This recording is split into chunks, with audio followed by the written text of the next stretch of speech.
शेतकऱ्यांना जातीपातीच्या राजकारणात अडकवले आहे. जातीपातीने माती भडकली की त्यांच्यासमोर आपले जगण्याचे मूलभूत प्रश्नच राहत नाहीत. राज्य सरकारने हे समीकरण बरोबर जुळवल्याने सरकार नेमकं कसं सामान्यांशी खेळ करतंय हे लोकांनाच समजेना झाले आहे.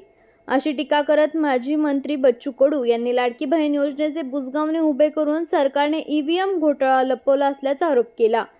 प्रहार जनशक्ती पक्षाच्या मेळाव्यासाठी कराड येथे आलेल्या संस्थापक अध्यक्ष माजी आमदार बच्चू कडू यांनी माध्यमांशी संवाद साधला. यावेळी ते बोलताना म्हणाले, मला वाटतं आता संधी आहे इंदिरा गांधींना. एक तर खलिस्तान होऊ दिलं नाही, अमृतसर मंदिरात जाऊन त्यांचा खास्ता घातला. एक मोठं काम त्यावेळेस इंदिरा गांधींनी केलं. दुसरं, बंगाल वेगळा काढला. आता मोदी 56 इंची छातीच्या माणसाकडून खूप अपेक्षा आहे. त्यांच्या छातीच्या व्याप्ती वाढण्याची वेळ आहे. पाकिस्तानचं हिंदुस्थान समाविष्ट करून टाकलं पाहिजे. पाकिस्तान हे नावच नकाशावर ठेवू नये. नाही तुमचं झालं तर आम्ही सगळेजण तिथे जायला तयार आहोत. आपलं सैन्यबळ मजबूत आहे, त्यामुळे होऊन जाऊ देत. एकदाचं काय ते. इंदिरा गांधींनी त्यावेळी 2-3 निर्णय घेतले आणि व्यवस्थित त्या गोष्टीला कालटणी केली. मोदीजी असे म्हणायचे की युद्ध भारताचे पाकिस्तानचे आहे आणि अमेरिकेत जाऊन काय तिथे मुजरा मारताय. तेच आता मोदीजी फसले आणि तेच आता मुजरा करतायत. मला वाटतं आता संधी आहे. तर इंदिरा गांधीनं एकतर खलिस्तान होऊ दिला नाही, अमृतसर मंदिरात जाऊन त्यांचा खास्ता घातला. एक मोठं काम इंदिरा गांधींनी त्यावेळेस केलं. दुसरं, बांगला वेगळा काढला. आता असं वाटतं मोदी 56 इंच छातीचा माणूस आहे. आम्हाला खूप अपेक्षा आहे त्यांच्या छातीची आता व्याप्ती होण्याची वाढण्याची खरी तर वेळ आहे. म्हणून पाकिस्तानच हिंदुस्थानात समाविष्ट करून टाकला पाहिजे. पाकिस्तान हे नावच नकाशावर ठेवू नये. नाही तुमच्याकडून कमी होईल तर आम्ही सगळे तिथे जायला तयार आहोत. त्यांनी आता खरं तर त्यांनी आपलं सैन्यबळ मजबूत आहे, सगळं आहे, होऊन जाऊ दे काय असेल तर एक डावचं.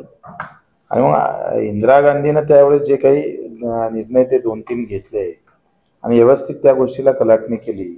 मोदीजी असे म्हणायचे का युद्ध पाकिस्तान भारताचं आहे आणि तुम्ही अमेरिकेत जाऊन काय तिथं मुजरा मारता.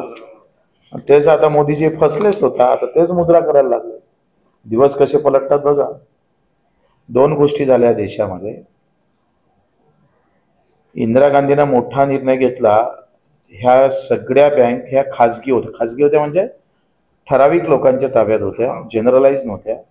इंदिरा गांधीनं राष्ट्रीयकरण केलं बँकेचं आणि मोदी साहेबांना खाजगीकरण केलं. मागच्या वेळेस 10 लाख कोटी माफी दिली.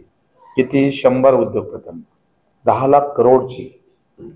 10 लाख करोड म्हणजे आपला अर्थसंकल्प 2दा मांडावा लागला आपल्याला.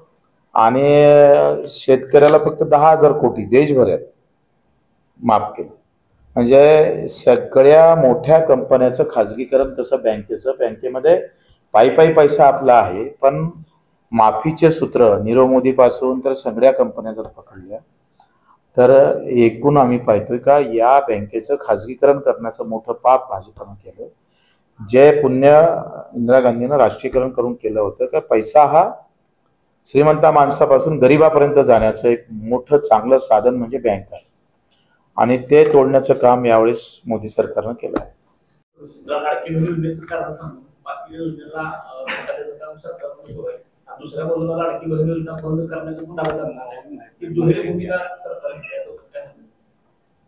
लाडकी बहीणला निवडणुकीत व्यवस्थित वापरलं गेलं.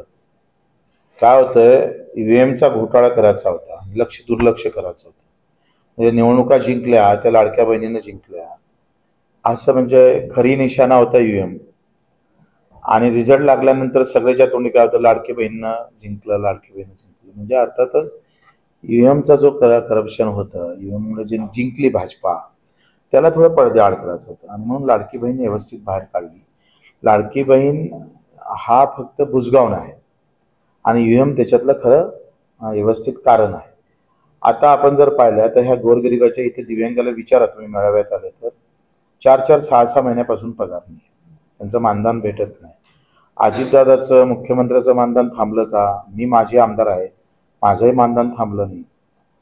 माझं मानधन थांबत नाही, पण दिव्यांगांना 6 महिने. आणि तुम्ही काय, एकतर मीडिया हा याचं कधी ब्रेकिंग करत नाही. मुळात या देशातला मीडिया, तुम्ही सांगा,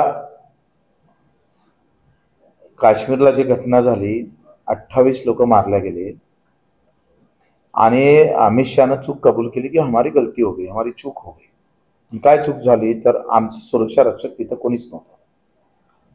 हे कुठल्या मीडियावर ब्रेकिंग आहे म्हणून सांगा बरं. एकूण कव्हरेजच्या 10% पण नाही. म्हणजे मीडिया या देशातला कसा झाला, तुम्ही त्याला जबाबदार नाही आहे. अर्ध्याधिक तर उद्योगपत्यांच्याच हाती सगळे चॅनल चालले गेले आणि त्याचे परिणाम आम्ही भोगतोय. पण मीडियामध्ये बातमी नाही होत.